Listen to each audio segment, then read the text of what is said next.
पिछले कुछ दिनों से अगर आप अपना पोर्टफोलियो चेक करें तो ऑलमोस्ट सब कुछ रेड में ही दिख रहा होगा। सिर्फ आपका पोर्टफोलियो नहीं, पूरा इंडियन स्टॉक मार्केट ही गिर रहा है। दिसंबर 2025 में सेंसेक्स ने अपना ऑल टाइम हाई लगभग 86,159 टच किया था। आज सेंसेक्स अराउंड 76,000 के आसपास ट्रेड कर रहा है, मतलब पीक से 10,000 पॉइंट से ज्यादा गिर चुका है। ऑलमोस्ट 11 से 12% का करेक्शन दिख रहा है। और अगर निफ्टी की बात करें तो निफ्टी का हाई रफली 26,300 के अराउंड था और अब निफ्टी 23,600 के आसपास आ चुका है। मतलब निफ्टी भी 2700 पॉइंट से ज़्यादा गिर चुका है।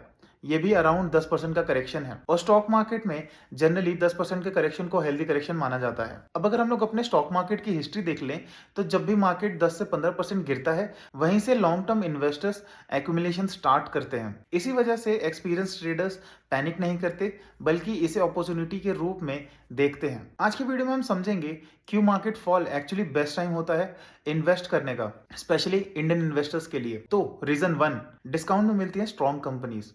जब मार्केट गिरती है तो सिर्फ वीक कंपनीज नहीं गिरती, स्ट्रॉन्ग कंपनीज भी गिरती हैं। एग्जांपल, अगर किसी स्ट्रॉन्ग कंपनी का शेयर 1000 रुपए का है तो वो आपको 750 के आसपास मिल जाएगा। यही रीजन है कि एक्सपीरियंस इन्वेस्टर्स मार्केट क्रैश को बोलते हैं stock market sale. Stock market sale यानी सब कुछ डिस्काउंटेड प्राइसेस पे मिल रहा है। Reason 2, fear creates opportunity. जब भी मार्केट में एक फियर क्रिएट होता है, वो लॉन्ग टर्म इन्वेस्टर्स के लिए एक अपॉर्चुनिटी क्रिएट करता है। जब मार्केट गिरता है तो न्यूज नेगेटिव हो जाती है, सोशल मीडिया पैनिक से भरा होता है और बिगनर्स सेलिंग स्टार्ट कर देते हैं।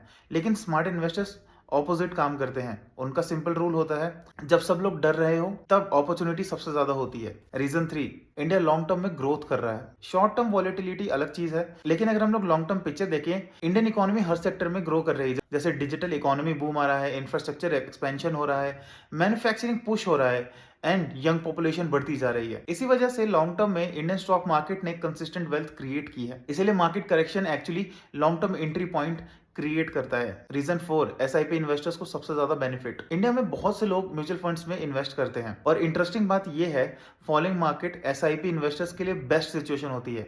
जैसे एग्जांपल मान लेते हैं, अगर आप 5000 की एसआईपी हर महीने करते हैं, मंथ 1 में उसका एनएवी होगा 100। तो अगर मंथ 1 में उसका एनएवी 100 था तो आपको 50 यूनिट्स मिलेंगी।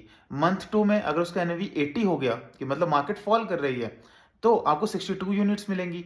अगर मंथ 3 में एनएवी 60 है तो आपको 83 यूनिट्स मिलेंगी। अब ये एनएवी और यूनिट्स आपकी इन्वेस्टमेंट की वैल्यूएशन डिसाइड करती हैं आगे जाके। तो इसका मतलब ये है, मार्केट जब भी गिरता है सेम अमाउंट में ज्यादा क्वांटिटीज मिलती हैं एंड ज्यादा यूनिट्स मिलती हैं। इसी कॉन्सेप्ट्स को बोलते हैं रुपी कॉस्ट एवरेजिंग, जो कि हमारे लॉन्ग टर्म रिटर्न्स को बूस्ट करता है। अब रीजन 5, हिस्ट्री रिपीट होती है हमेशा। अगर हम लोग इंडियन स्टॉक मार्केट की हिस्ट्री देखें तो 2008 का crash, 2020 pandemic crash, multiple corrections, हर क्रैश के बाद मार्केट ने रिकवर किया है और एक नया हाई बनाया है। जो इन्वेस्टर्स पैनिक में सेल करते हैं वो लॉस बुक करते हैं। जो इन्वेस्टर्स क्रैश के टाइम पर एक्यूमुलेट करते हैं वो लॉन्ग टर्म में मैक्सिमम वेल्थ क्रिएट करते हैं। तो एक स्मार्ट स्ट्रेटेजी क्या हो सकती है स्टॉक मार्केट में? एक सिंपल स्ट्रेटेजी फॉलो करते हैं जिसमें हम लोग 5 स्टेप फॉलो करेंगे। स्टेप 1, पैनिक सेलिंग नहीं करेंगे। स्टेप 2, स्ट्रॉन्ग कंपनीज की वॉच लिस्ट बनाएंगे।